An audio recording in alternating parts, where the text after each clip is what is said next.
Can you go on a 7 to 12 day vacation and your business still runs?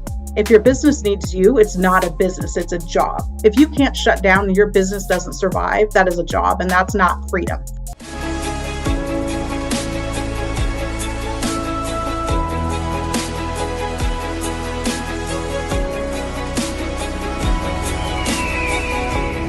So some of our audience is new to real estate and starting to understand what passive income means. They have maybe invested in the stock market or just other types of more common investments, maybe their retirement accounts, and they're learning, hey, real estate is a vehicle that anybody can actually get into. It just depends on which path you want to go down. And then some of our audience is very experienced investors who, like you, have tried many different things. So if you could share a little bit about your journey from the very beginning of why you started where you started, because you mentioned multiple strategies for the beginners who are trying to understand which path is right for me, and those experienced investors who are still feeling a little bit lost, because let's be honest, where is the end game? What are we trying to achieve? We're just bouncing and figuring things out bit by bit. So can you share where you started and how you found clarity of where you wanted to go? I was brand new to real estate. So for me, Greg, on the other hand, had some experience. But for me, I was like, man, I don't even know, what the heck is a flip?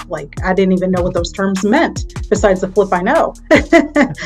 But I didn't even know what that was. So I actually got my real estate license in 2000 here in Arizona. So it allowed me to start learning about real estate.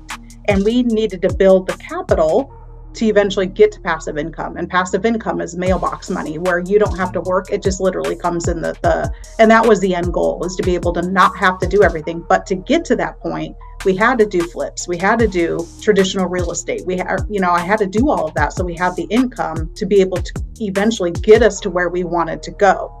So we were all over the place, not because it was like a bad thing, but we wanted to get as much capital as we could to then take that capital, reinvest it into rental homes, buy and hold, so that we could then have that passive income to give us the freedom.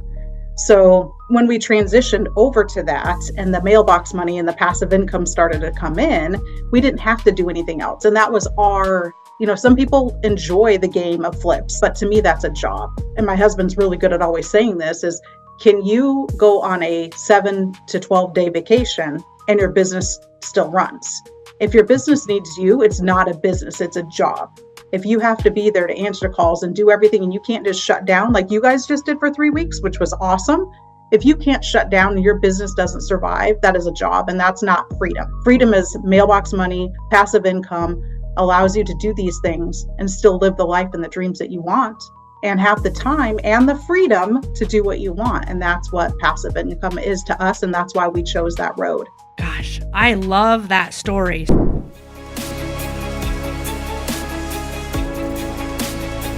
Nothing on this show should be considered specific, personal, or professional advice. Please consult an appropriate tax, legal, real estate, financial, or business professional for individualized advice. Opinions and information on the show are not guaranteed. All investment strategies have the potential for profit or loss.